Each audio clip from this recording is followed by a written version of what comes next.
Hello and welcome to UGC E-PG Pathshala. I am Dr. Karunashri, Assistant Professor, Department of Geography, Kirodi Mal College, University of Delhi. Today, I am going to discuss with you the module Earth Movements, Epeirogenic, Orogenic, Cimatogenic, which comes under the paper Geomorphology. The objectives of present module will be: number 1, the introduction with the concept; second, understanding earth movements, type of earth movements, epeirogenic movements, orogenic movements, cimatogenic movements. Now the introduction. Earth's surface is not stable but is changing constantly. None of the landforms found on the Earth's surface are forever. There are various geomorphic processes working on the landforms. These processes were working in the past and also working present. The Earth's crust is influenced by both internal and external forces, which may affect the Earth on both major and minor scale. Internal forces may include upliftment, contraction, expansion, disruption, distortion, and outpouring. External forces would include forces of denudation like weathering and erosion. The description of the landforms cannot be explained only through these forces, since these changes are so slow that they go unnoticed. But when these changes are sudden, like volcanic eruption, landslides and earthquakes, we can observe and notice these changes. The present landforms are a manifestation of complex and intricate interaction of Earth's material facing resistance on one hand from the tectonically and climatically derived forces. Earth movements, as we already know that Earth's crust is constantly affected by the internal forces. The main cause of such internal forces can be the radioactivity originating within the deep interiors of the Earth's crust or substratum and the resultant convection current caused by it. These convection currents causes the crust to move, which further causes sudden and rapid movements like earthquakes, or extremely slow movements like mountain building and continental building, which may take millions of years. These movements can cause upliftment, warping, turning, twisting, tilting, fracturing, subsidence and distortion of crust, and some may even cause squeezing of the rocks, which would give rise to high mountain ranges. Third part is types of earth movements. There are broadly two kinds of forces that causes earth movements: exogenetic forces and endogenetic forces. Please refer to figure 1 for these, which shows a chart of different types of earth movements. Exogenetic forces or exogenic, epigene, these exogenetic forces is mostly destructive forces, which through various processes would try to change the various relief features on the Earth's surface by smoothing, carving and molding these features. Endogenetic forces, endogenic or hypogene, are basically the forces which in Greek endo means within the genera or origin. Endogenetic forces can give rise to various structural features on Earth's surface, which are related to upliftment and subsidence, folding, faulting, fracturing and volcanic eruptions. All the landforms and relief features found on the Earth are formed of Earth's material. The landforms are formed because of various geomorphic processes operating on and beneath the Earth's surface at different rates. The exogenic processes derive their energy from Earth's internal or endogenetic forces, which gives mobility to the Earth's crust, which can also be called tectonism, and from the climate, which takes further help from the sun, which is its driving force. And endogenetic movements can be of two types: diastrophic and sudden movements.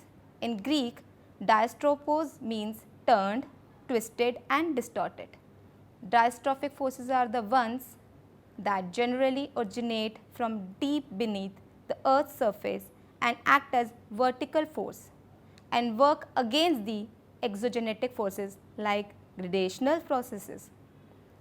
They disrupt the process of reducing the earth to the sea level by forming various landform features on it. First kind of differential forces can be classified into three categories. First is tectonic, second is isostatic and eustatic, third is eustatic.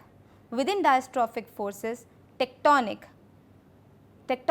in Greek means builder.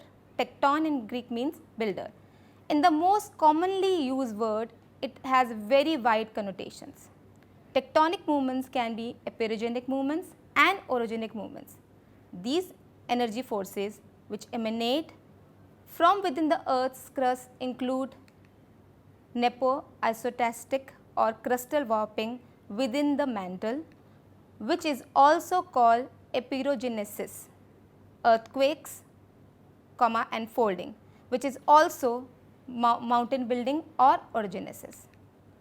Faulting or metamorphism due to heat flow and volcanism, endogenetic process receives less importance in geomorphological studies, but these forces are increasingly gaining importance and appreciation because of the effect of such movements in certain areas of the world such as the circumspecific belt and areas of young fold mountains.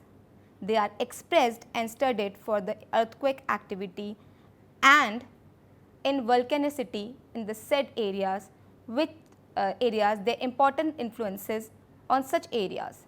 In such areas where the endogenetic influences are more powerful can alter the changes brought by the exogenetic processes. Gilbert had defined epeirogeny as the process of continental building.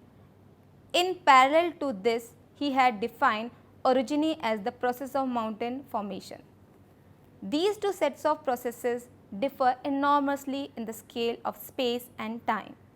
In many regions of the earth where the vertical crustal movement is very slow and is measured in millimeters per year, that is 1 millimeter per year, which is equal to 1 meter per 1000 years, which is equal to 1 kilometer per 1 million years, have persisted throughout late Cenozoic times. The rate of cumulative uplift has outpaced erosional lowering. Such tectonic geomorphology is associated with the construction of the landscapes. These are regions of erosional landscapes in which the tectonic origins are still obvious. Figure 1 shows a chart which explains the division of the major earth movement. Epeirogenic movements are the ones which operates vertically from the center of the earth to its surface caused by radial forces or convection currents. You can refer to figure 2 for this. It causes regional upliftment, but on a large scale, therefore not much noticeable deformation of the surface take place. In green, epeiros means continent. They are very wide and large scale movements spreading over the continental platform or the stable block of land. Therefore, these processes are also known as continental formation. They characterizes by broad, gentle and widespread warping, subsidence, upliftment, emergence, submergence of large areas. These movements are so slow and widespread that no obvious folding and fracturing can be seen in the rocks.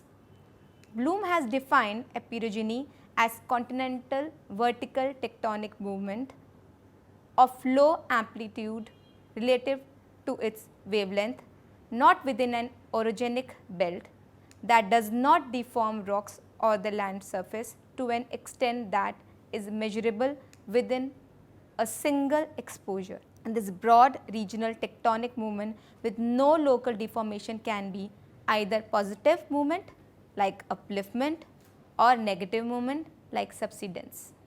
Upliftment movement causes the upliftment of the continental masses, either whole continent or the part of it. It also causes upliftment of the coastal land of the continent. Such type of upliftment is called emergence. Subsidence of the continental masses again happens in two ways. One is subsidence of the land area called subsidence. Alternately, the land near the sea coast is moved downward or is subsided below sea level and is thus submerged under sea water. Such movements are called submergence. Glacial isostasy is one more kind of epeirogeny, in which the reason for the regional subsidence is the weight of an ice sheet. Deglaciation as a result of the removal of this load and post-glacial recovery has resulted in its discovery. Did you know these large-scale movements were prevalent in all continents of the Earth's surface, including Antarctica? Various evidences have proved both upward and downward movements since Precambrian times. For example, presence of marine sedimentary rocks of Paleozoic, Mesozoic and Cenozoic age, which lie on all continents upon the much eroded older rocks. Epeirogenic landforms. Prevailing isostatic equilibrium has maintained the average continental crustal freeboard within less than 100 meters of sea level throughout Phanerozoic geologic history. The freeboard of a continent is the amount exposed above sea level. These freeboards are supported by isostatic buoyancy. If a continent has crustal thickness as just 30 kilometers and density of 2.8 grams per cubic centimeter, it will not be having any freeboards but will be at isostatic equilibrium just at sea level. Only at the orogenic belt where the crust is more thickness, otherwise continental crust is typically not thicker than 33 kilometers. Therefore, even the minor changes in the sea level owing to the epeirogenic movements can lead to the flooding of extensive areas of the continent and deposition of the layers of sediments. There are many examples to prove such kind of subsidence. For detail, refer to module 8. Over a very large area of the continent, one can find sedimentary rock of 1000 to 2000 meters in total thickness. These rocks are undeformed marine sedimentary rocks which overlay over igneous and high grade metamorphic rocks of the continental crust. They are as old as the early Paleozoic era. These sedimentary rocks are like platform separated by disconformities that have only minor relief.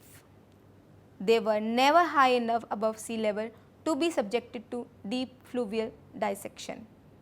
These platform sedimentary rocks are almost in their initial depositional altitude are almost completely eroded from its continental landscape before any relief feature of significance can emerge over it. In such landscape, erosional features like broad structural domes cover crust and basin with the epeirogenic tectonic relief of a few hundred meters over distance of hundreds of kilometers are common, whereas the submergence of strata is very less and undetectable, usually less than 1%. At the central region, topographical basins are formed when these epeirogenic domes are subjected to erosion. The rate of tectonic upliftment is extremely slow and less compared to the rate of erosion. The result is a topographic inversion by erosion on epeirogenic structures. Movement of greater magnitude are to be seen by the sedimentary succession built upon the continental shelves within the continent themselves. Vast depression is recorded toward the end of Cretaceous period with series transgressed sedimentary deposited in epicontinental seas. On the stable block of the continents, one can notice the various kind of sedimentary deposits. They could include aeolian deposits, lacustrine deposits, coal, evaporates and utilities, also the archores formed out of decayed uplifted mountains. A sequence of such long continuous deposits can be seen in the interiors of low and stable continental margins of the Karoo sediments of South Africa. Lake Victoria and Lake Kyogo in East Africa is another example illustrating the shallow basin with sinuous outlines indicating drowning of land. Cratons, also known as continental cratons, are the extensive continental crust or shields. They are a complex of deeply eroded, accreted organic terrain and can be ranged to various ages. It has crystalline shields or platforms of thin, old sedimentary rocks, which monotonous, low altitude and low relief not far above the sea level and can date back to many centuries. About one-third of the sub-aerial landscape is eroded from exposed and ancient igneous and metamorphic rocks of the continental crust without any sedimentary cover. They are exposed rocks which must have solidified from magma or metamorphosed at depth of 10 to 20 kilometers or more. For example, present relief on the Canadian Shield continues as an unconformity under the Paleozoic and Mesozoic sedimentary rocks on its periphery. The Australian Craton is a region of exceptionally low relief and tectonic stability with landform alleged to be 10 to 100 million years old. Figure 3 refers to, you can refer to figure 3, which shows Australian cratons. If cratons are such large low-lying platforms of thin old sedimentary rocks, then what tectonic processes could cause the epeirogenic uplift of other large continental areas? A very characteristic behavior of a craton is long continuous rise of localized plateau. The local circulation causes elevation. These elevations are caused by mantle plumes deep beneath the areas of continental crust or due to collision of two continental plates. This elevation can be as fast as 8 millimeter per year. The uparching of the continental crust by the hypothetical plume head may also have caused the surface rifting and volcanism in the Columbia Plateau and Snake River Plain to the north of America. This plume migrates to the west with its tail fixed in the mantle. Therefore, it appears to have migrated eastward from Columbian Plateau to its present position under Yellowstone Volcanic Plateau. Did you know? The west of Yellowstone National Park covers about 8,000 square kilometers. The area is rising slowly at the rate of about 3 to 5 millimeter per year.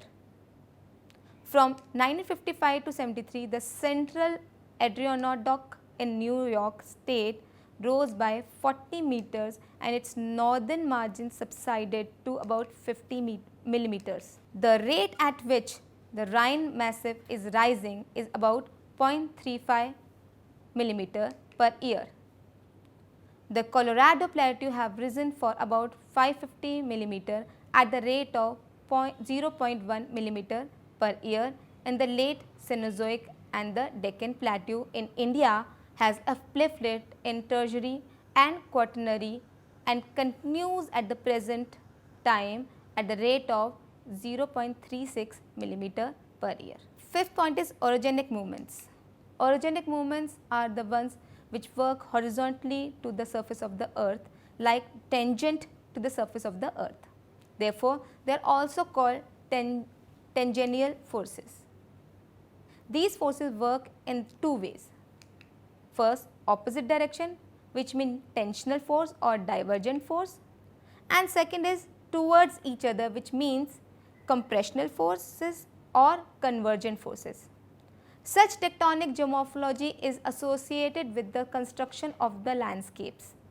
The rate of the crustal movement can be measured in millimeters per year. That is 1 millimeter per year is equal to 1 millimeter per 1000 years is equal to 1 kilometer per 1 million year. The result of these strain and stress of the rock have produced are great folded ranges of mountains, and therefore it is called oros, which in Greek means mountains. There are many regions of the earth's surface where the vertical crustal movements have persisted throughout its Cenozoic time. The rate of cumulative uplift has outpaced erosional lowering. Such tectonic geomorphology is associated with the construction of the landscapes. There are regions of erosional landscapes in which the tectonic origins are still obvious. Constructional landscape of such region is called tectonic geomorphology. Orogeny clearly refers to mountain formation. Unfortunately, in geologic usage, the term has assumed much more complex and contradictory implication. Gilbert in 1890 formalized the term displacements of the earth's crust which produce mountain ridges are called orogenic. Now we can come to compressional forces, which involves first crustal bending. When due to horizontal movement which is working towards each other, crustal rocks are forced to bend, it is called crustal bending. It can be of two kinds: warping, that is when the large area of the earth's crust is affected by crustal bending. When the crust is bending upward, it is called upwarping, and when the crustal bending and the crustal part is bending downward like a basin or depression, then it is called downwarping. Second is folding. When the crust is layered and bedded with sedimentary or igneous rocks and already have a pre-existed rock structure. In such cases, a slight fold in any such structure would result in a wave-like structure. The up-folded rock strata is called anticline and down-folded strata is called syncline. The two sides of the fold are called limbs. This can be seen in figure 5. The axis of the syncline and the anticline are called axis of syncline and anticline, and areas in between them is called axial plane. You can refer to figure 6. Different kind of fold depend upon different factors like nature of the rocks involved, like elasticity and rigidity of the rocks, intensity and duration of the compressive forces, which means magnitude. Differences in the elasticity and the magnitude give rise to difference in the inclination of the limbs. Symmetrical folds.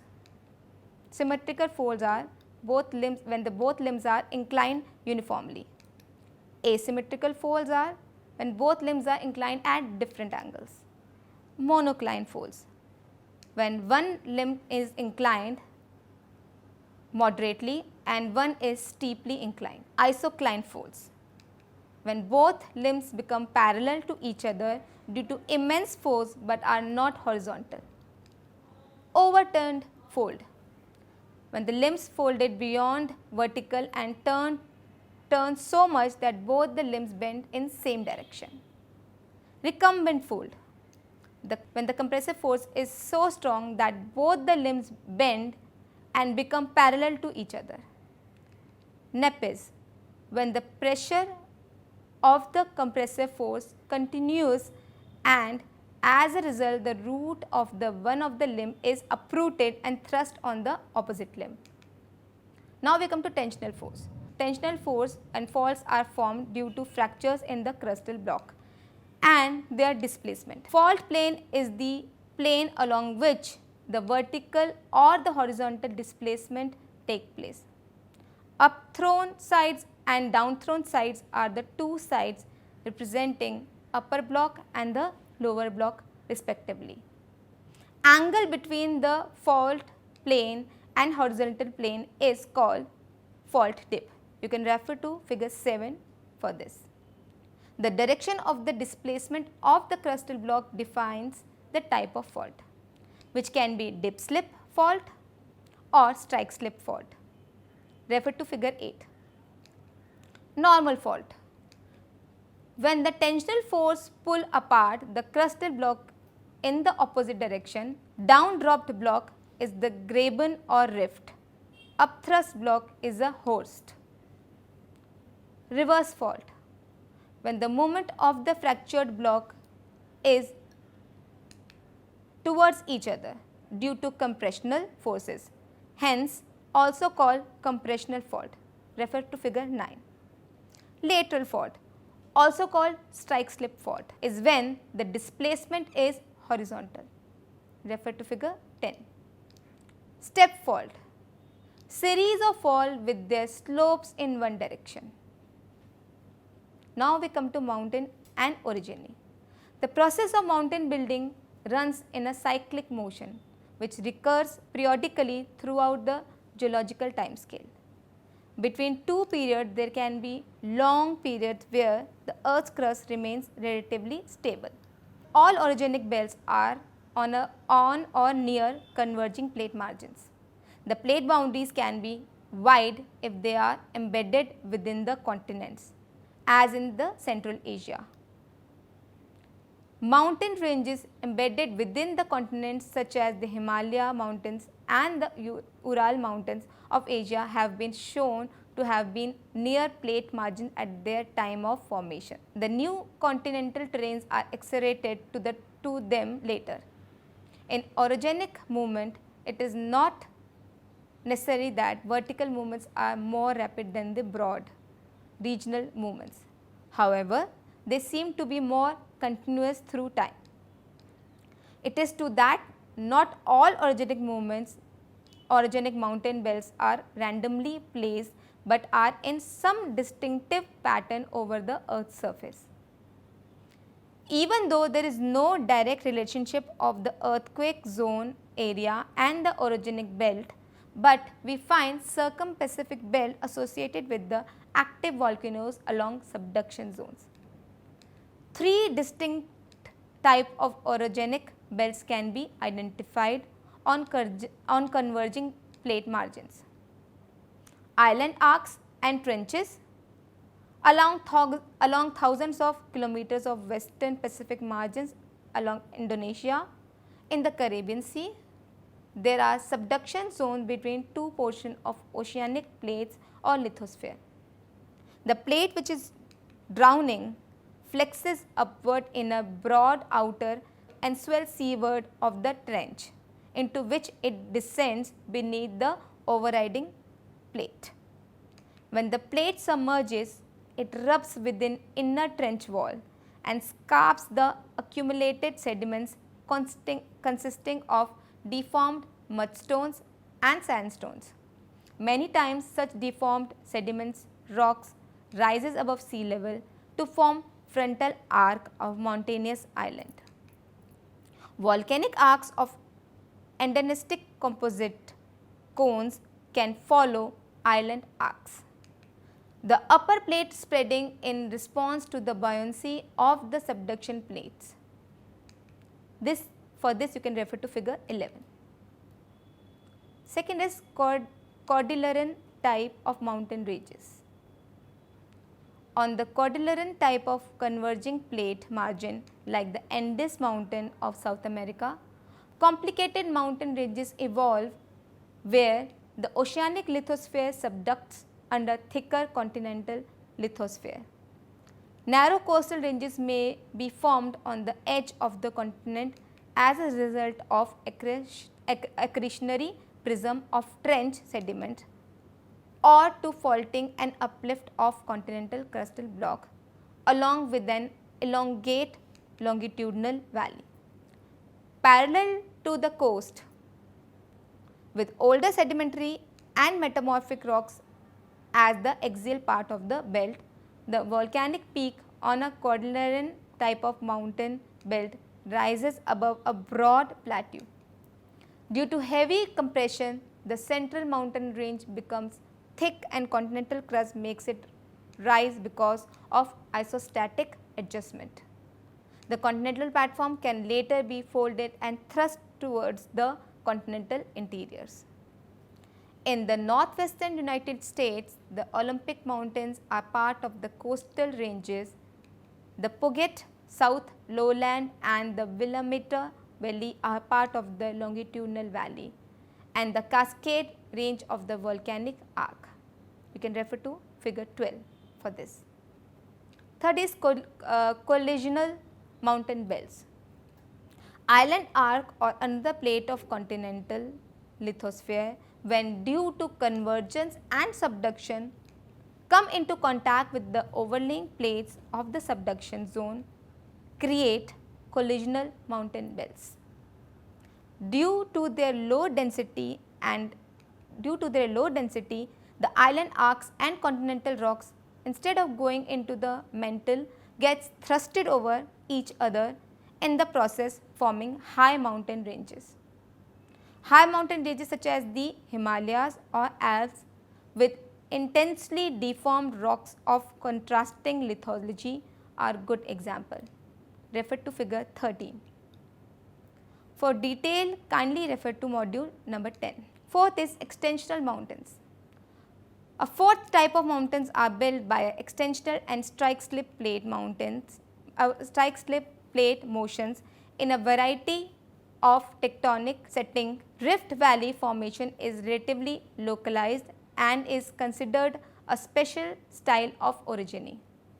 Continental breakups are characterized by an elongate swell or bulge along which the faulting generates, creating Rift Valley. Strike-slip faults are the cause of some of the most complex tectonic mountain ranges. The transverse ranges of Southern California have similar origin in their relation to the San Andreas Fault. Now we come to the sixth point, that is symmetogenic movement.